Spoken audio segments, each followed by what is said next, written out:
Hello. Hello, hello, hello, hello, hello. Can you hear us? Yes, can you hear me? Yes. Good. Right, so I'm here with Ryan and the class behind us. Yes. Hi, you people. Awesome. Hi, Fantastic. people. So we are recording this for posterity. Good. And just to kind of fill you in, they have heard us working on Cosmic. They heard us working on Feel Free, and they might hear some of Truly today. I played them all the way through True Magic C just so they can see what some of the longer works are. I also played Awaken for them. Oh boy. Yep, so they get a point of reference where all this is coming from. Good. So I thought, and they've also read some of the mysticism of sound and music, and I thought you could kind of give an introduction to what we're doing, and some of your philosophies on music and surround sound and composition, and then we'd have the students have some questions, so they'll come up here and ask a question and take turns doing that. Good. Well, students, can you hear me? Yes. Good. Good. Well, making music is such an amazing experience in life. I mean, to be able to create music and develop ideas in musical form is a gift, and keeps on giving, as the saying goes. And I've been fortunate enough to be around in this business many, many years, probably 56 years, I think. And it takes a lot of work. It takes a lot of dedication, and you should take it lightly, because it's part of the makes the world go round. With love and music, all makes the world go round. And Sean sent me a book about 3 months ago. I was on tour, and it's one of those books you read and you can't believe that somebody wrote out really what the soul is all about. And we often talk about the soul, especially when you're growing up. You hear it a lot in church and in religious ceremonies, and the soul is there right within you. And this book explains that it's made up of trillions of little musical events.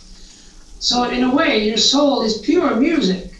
And we've all got the same soul energies. They call it Christ energy. There are many different Christ energies around. Buddha, Krishna, Mohammed, Jesus were the four cool guys. Was that it? Mohammed, Jesus, Buddha, Krishna, the four. Yeah. They were the four major risen masters, out of which come all the risen masters and mothers and so. So music, in a way, is contagious around the world. It's as though you guys could make some music next year, write a song that's a big hit in Brazil, because it touches their soul as well as their brain, of course. So I could go on, but I won't get too deep into that kind of world. But I was thinking of a book you should read. It's called The Future of the Mind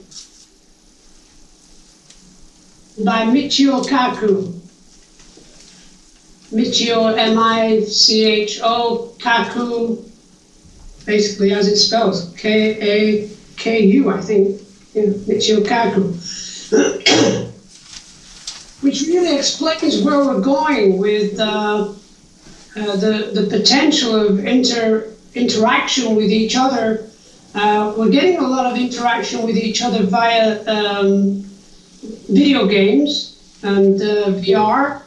There's a whole community of people around the world that play video games together, and that's the start of a worldwide event where we will be able to connect with each other on more linear conscious level rather than half-baked political levels. So that's where we're going, and that's where you are young people. I think within the next 10 years, you can read the book. The first chapter is pretty hard because it's all very mathematics and more to do, the scientific thoughts about what the brain can do and what's possible for the brain to do now. But as you read on, you'll realize they're talking about implanting. So you'd have a little implant, right? I sometimes joke when I'm singing, I have to use a microphone because the implant that I have, the little voice here is not loud enough to reach people out in the audience. So I have to use a microphone. So I think in time, I'll have an implant that's like a tiniest little microphone that's embedded in my throat. And then I can sound very loud if I want to, because I'll have a little machine that makes it very loud. So that's a really good book, as well as the book that Sean sent to me. So you can tell them about the book, The Mysteries of whatever it was. Do you remember what it's called, Sean? The Mysticism of Sound and Music. Yeah, that's one.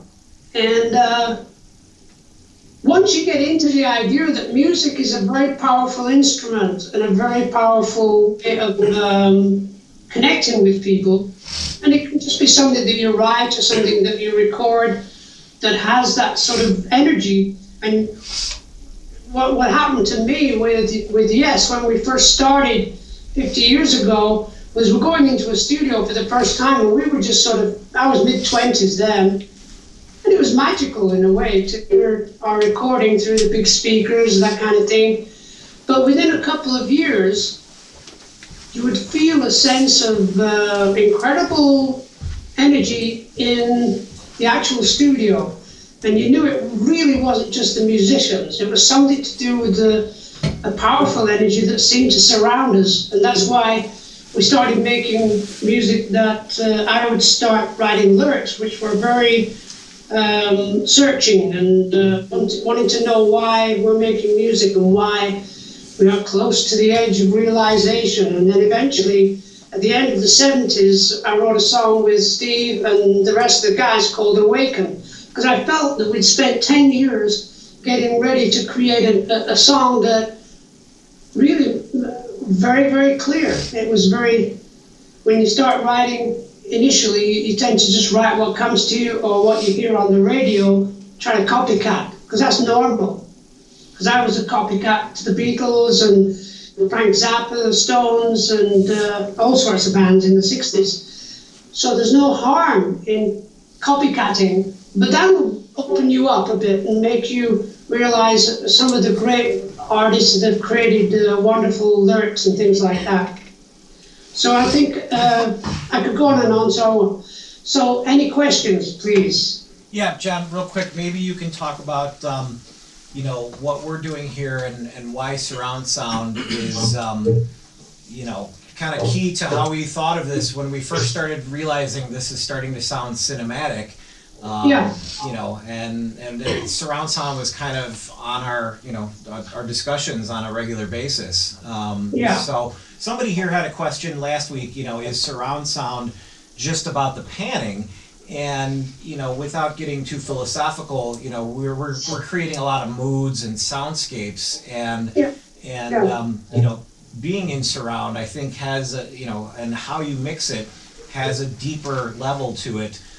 Than just, where is the panning? It's the combination and, the sounds and how they, are placed that can influence how you feel, your body feels. So maybe you could talk a bit about that and then we'll take some questions from the students. Okay, so the first time I heard surround sound, I was in Paris. This is like 1973. Somebody gave me a cassette and said, listen to this on your headphones. So I put it in the cassette in my machine, put the headphones on, and the life of my brain went like, what the? And it was a guy cutting my hair. And the sound of his scissors went right around the back of me. And then he was talking as though he was right behind me. And it was mind-blowing. And from that moment, I got very interested in that. I bought JVC had a binaural headphone system, which was actually pair of headphones on a dummy's head, and inside the microphone, and inside the headphones was a little microphone. So whatever you recorded, it actually gave you a sort of surround sound. And the next time I learned about surround sound was a wonderful musician called Rasan Roland Kirk, who was a great saxophone player, jazz player, and he was blind, and he was walking through Hyde Park in London being filmed, and he was talking about, have you noticed how music and sound actually surround us all the time? And where he was standing, you could hear the cars going by behind him, you could hear the birds singing up in the trees to the right, and he explained, as you can hear, there's a plane going over there, and this is all surround sound. This is the world, we live in a surround sounding world. So at that moment in time, we just started developing stereo, because way up till the beginning, I think it was probably the late 50s, we just had mono. Everything was mono. Then all of a sudden we had stereo. And that's why I felt the need to have a surround sound studio so I can hear all around me. And when we started working on this project, I kept seeing the idea of the hero, Jeremiah. He's going to be walking around Denver Airport, and actually the music should follow him. The music and the sound effects should be something that he's walking into or walking around. So it's a very delicate sort of area as to why you actually think surround sound. Sorry. So basically, the future is for most houses have got surround sound in to their TVs. A lot of houses, and you know, when you're working on virtual reality, you always think it's surround, always.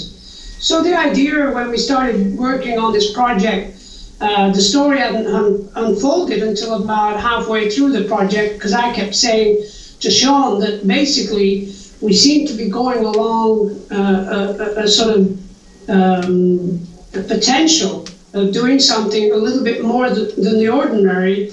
And some of the music is very surreal, some of it's very Asian, Oriental sounding, some of the music is classic rock, if you like. And, you know, it's just something that I realized it needed a storyline for my lyric. And that's what I started working on within a couple of years of our working together. So just to define the idea of surround sound, it's going to be as universal as stereo is, basically. At the moment, you know, we musicians have gone through albums made out of plastic, you know, or whatever they were made of, and CDs, and CDs came and changed the fabric of our use of equipment. And now we're just using everything through the internet. You know, you really don't need anything to put in your hands. You know, I'm sending music around the world all the time to friends and people that I'm working with, and I'm MP3ing everything. And I think, well, there's no, my wife just came in with an album that Yes made in '72, because somebody wanted a couple of songs from it. And I said, look at this, it's a CD, I can't believe this, you know. So times are changing. The whole reason I'm saying that, guys, is because, and is the idea that you will be part of the early, you know, development of the future of sound as a natural event, and implants will be part of that. So read that book. Question time, please. All right, so we're gonna play musical chairs here, and they're gonna come up and ask you questions. Hey there. Hey John, how's it going? Very good, thanks. Hi, my name is Greg Zola. Good. Thanks for Skyping in. It's good to talk to you in person. Good. So my question is, what music do you listen to for inspiration? Because there's a lot of different styles. So are there any specific artists that you listen to? Not so much artists, but these days I'm listening to Rachmaninoff. He's a Russian composer who created piano concertos and symphonies in the early part of last century. And my favorite composer is Sibelius, a Finnish composer. The reason I listen to them more than anything is learning about structure. If you listen to Awaken before, it's a structure. It's a well-organized structure. So it takes you up there and down there and up there and down there. If I want to listen to songwriters, I listen to Paul Simon. I love Ed Sheeran. He's so damn good as a songwriter, and he's a very good talent, obviously. So I actually like a lot of new music. What happens is that music tends to be programmed to be 3.5 minutes long. So what you hear on the radio is 3 to 4 minutes long, because that's when they started making music for pop music, the people that organized it said, basically, let's keep it to 4 minutes because that's the attention span of human beings, Because if you listen to, as I say, I have Rachmaninoff in my car, the Second Symphony, and the Piano Concerto, and hey, these are 20-minute long pieces, 15-minute long, and they take you through such an incredible high and low and high and low. So don't worry too much about length of time of your music, your creation, or whatever. But I'm like you, I like, I've been listening to a lot of music all my life, and I tend to like, I like actually, if you listen to the great songs of, West Side Story, of course, they're going to do a new version this year coming up, because I know the guy, cinematographer that's working on it, and I think, oh my God, those songs are fantastic, and musicals from the 60s, even Sound of Music, and all these musicals, from any musical point of view, they're so well organized. And Rodgers and Hammerstein did some great musicals in the 60s and the 50s, even the 40s. There were some musicals then. So I tend to have a broad outlook about music. I can, I've actually started listening to jazz. I never used to, for some reason. And jazz is seriously good, Well, that answers your question. Yeah, thank you very much. Okay. Hello there. My name is Kern Chapman. And my question, I kind of thought of this right on the spot because it's been on my mind. And also, this will also help everybody, I think, to kind of gain more clarity in hindsight in mixing these songs throughout the next few months. I'm thinking about the translation from what you think about when you're writing something to actually getting to the point of recording it. And that, depending on how you go about it, there can be a significant difference, obviously, of what you intend compared to what actually gets recorded. So I guess my question would be, what things did you do, or what was your mindset when you were going into this project, when you had an idea and recording it? What did you do to make you get to the point where you really felt like you captured what you intended on capturing, if that makes sense? Sort of. It's the idea that when you make music, you shouldn't dwell too much on it. You just do it. And I'm very tactile in making sure when Sean would send me some music and I'd sing right away, send it back.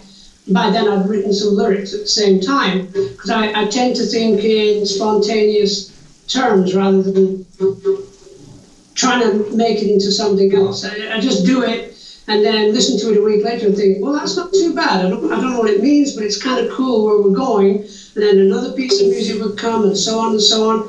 And, for me, it's just an outpouring of energy, more like an adventure in wordplay, messing with lyrics, and eventually thinking the music that was being sent by Sean. I always kept saying to Sean, there are times when it needs to be sort of not all together. It needs to be all surrounding us and moving for certain reasons, because and that's when the story came. I started saying and I actually went through this a few years ago, the idea that I'd make a great piece of music and I'd make a piece of music, and then I wanted to hear drummers coming from outside the room, across the room, like military type drums and things. The reason, because the person was walking down the street and these drummers went past him on the other side of the street. And that kind of thinking. So in a way, what we're doing now is still in an early process, is when I suggested that the idea of the music is when Jeremiah is in Denver Airport. And the idea of moving through the airport and hearing people, the airport people saying the plane leaving the platform, you know, that sounds like a train. The plane leaving, whatever it is, what do they call it? Runway. The planes are, sorry. Gate. Gate Yeah, 6. Gate 6 is about to board, and then as you're walking away, the idea, you start hearing this guy talking about is put the body in the boot of a car, in the trunk of a car, and that's when he starts getting in touch with the police to tell them, hey, this is going to happen, so you better watch out. And this is the guy, he's sitting at gate number 12 here, you know, and he's in touch with the police, but they don't know who he is because he's never let them know. He just happens to be able to, there's another word that I can't hear, very intelligent young guy. So I don't think that answers your question so much as explains what happens when you make a song, especially the work we're doing. It's taken us more than 5 years up to now, I think. Is that right, Sean? 6. 6 years. Yeah. Well, it takes a long time to come together and make a decision as to why. I think the point was I wanted to understand why we're doing this, you know, because it's a lot of music. We're over an hour with music, and I said to Sean, there's got to be some reason to it. And that's when I came up with the idea of the storyline about the blind kid being left Denver Airport, wandering around, surviving, and becoming a highly evolved being. That was the sense of it. So, in answer to your question, I think it's just a question of just doing the music, letting it happen, and letting your state of mind, you know, evolve that piece of music, musically speaking, I would say. And then you're working in surround sound, you position things for a certain reason, you just don't throw them over there. You throw them to left, to right, move around because of something that you're trying to project. And that's basically a crazy answer to your crazy question. No, that works really well because like now when we go mixing it, I'm gonna think about what you said about, you know, the airplane leaving the gate, and I can go into that with that state of mind, and I feel like that'll change things when we really dive into it. You guys have all read the album description, right, with the concept? Okay, good. Yeah. All right, so who's next? Cool. Thank you. Good, thank you. Hello, my name's Amanda. I just wanted, I guess as a creative person, we all are here. We all get like writer's block and kind of stuff. What do you do to get out of that and to create more and figure out sort of where to go next? Keep going, keep writing. The idea is that if I get up every morning and I'll sing something, my son keeps sending me music, and I have music sitting around that needs to be finished and developed. And I think the idea is, it's like you got to create your platform. Don't stick to one thing, because that'll drive you around the bend. There's no point. It's obviously wrong, or else you would have finished it. So you can leave a piece of music to one side and get on with another one. Write at least 2 or 3 things a day if you're very into creation. And the more you write, I do say this to young musicians that, they say they're a bit stuck, and I say, well, because you're not working hard enough. Because you gotta work hard. And if you play the piano? Oh, a little bit. I play guitar. Guitar, okay. Doesn't matter. Piano's beautiful. It's a never-ending event on the piano. Never-ending. Even I just play white notes. I'm still trying to learn to black notes as well. It's difficult, you know. It's very hard because I never went to music school. So the key is at least once a day, spend 1 hour with a guitar, just singing away, whatever, just doing it for sort of half the time, half an hour. You might do about 3 things in half an hour. You figure it out, you know, on a tape. Same thing with the piano, tape it. Don't listen to it again, do it the following day. If you do that for 10 days, right, and then go back and start listening to what you did, you'll find out, hey, this actually works nice. This isn't okay, forget that, but this is, wow, I forgot about this one, you know. And that's how you build your sort of mental musical repertoire. And sometimes they actually sit together, you know, like one song that you wrote in the morning sits with one that you wrote in the afternoon, and you stick them together, something like that. Does that answer your question? No, it does. Yes, thank you. Good. So I did say guys, and I should have said guys and girls. So No worries. thank you. Who's next? Hey, John. How are you? Hey, very good, thanks. Doing all right. Introduce yourself. My name's Greg Levinson. I come from a very non-linear background as a video game sound designer, and I have a question about your kind of mode of composition. And really, it was after last week's listening assignment, listening to the Gates of Delirium, that I noticed that throughout, even though the piece is linear, it's full of multiple sections and themes that I noticed could actually rearrange themselves in time and become non-linear. So my question to you is, did that non-linearity ever kind of conceptualize itself when you were first composing the piece? Okay, interesting piece of music that was. It was a time when I worked with Steve Howe, the guitar player, throughout Fragile and Close to the Edge, and then Topography. And it was overly mentally blowing everybody's mind me as well, that we were going so far and fast within a space of 3 years into a place that was really uncharted territory. So the next album we were going to make, I actually, and it's hard to believe, but I wrote the whole song on piano very badly. And I learned it over and over again, and I played it on the piano to Chris and Steve and Alan and I forget who was in the band. Such a long time ago. But I had this vision of war, and why do we war? What makes us war? We're tribal. We're very tribal beings. One thing that we should always remember, we are indigenous people. We are all indigenous. People who live in the hierarchy of the political world, they got no concept that we are indigenous. They talk about indigenous people, well, we're going to keep them out of America and put them behind the wall. We don't want any indigenous people.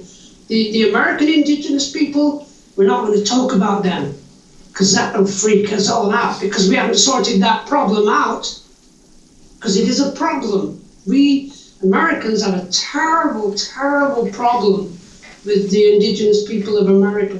The Canadians, God bless them, 3 years ago asked for forgiveness, right? The Australians, 5 years ago, asked and begged and said they created a sorry day. Every year there's a sorry day, and we haven't done that. So what I'm saying, the idea of tribal people, they'll go to war because it's all greed. And it's, they'll burn the children's laughter, they'll kill and blow people up. It's all to do with money. Now, who projects that is the big business people, because I started thinking about this the other day. Who is the guy that's the head of the company that makes all these bombs? Who is the guy? Does he go play golf with his friends? Or is he actually a weird-looking, weird guy? Weird, who's out of his brain, and he doesn't care, he just wants to make more money upon more money. And greed is the sorry truth of America at the moment. So when I was doing Gates of Delirium, I was trying to get into that place, because I've been so preoccupied before with Close to the Edge, which was about Siddhartha and Journey to the East and understanding of all religions, and same with topographic. It was all about we're all connected, interconnected, and then I thought, no, I've got to jump into that sort of craziness of war. And in the middle of that piece of music, I must have had 48 or maybe more tracks of the band playing, plus I'd actually recorded parts of movies with sword fights and people screaming and all this kind of thing, and I was told to keep it down, because Steve wanted to hear his guitar solo. I said, no, we've got to have some war and blood and guts, because at the end of that, we can go into the enlightening moment of soon the light. And that was the idea at the end, that no matter what we take ourselves through, we will eventually find the truth and the light of the divine. And that's basically the chaos of making that record. Yeah, yeah, it definitely makes sense on the philosophical level for sure. Yeah. Good. Awesome. Great Thanks for question. sharing. Who's next? Pleasure. Hi, my name's Andy Weaver, and I kind of had a question about the inspiration of this project, because you guys have started this years ago, and I know you kind of talked about things being almost a little kind of as they come, and then you talked about creating a concept sort of later along. I was just wondering if there was a central point of inspiration to begin with, and then considering this project has been so long, it's been, you said 6 years, how has that maybe changed or evolved? Interesting. Thank you. I've just finished an album that I started 28 years ago. I have, and it's called 1,000 Hands. And you can just Google Jon Anderson 1000hands.com, and you'll see what it is and hear some music. What it is that music is timeless. We think of time as being very important, but we invented the clock.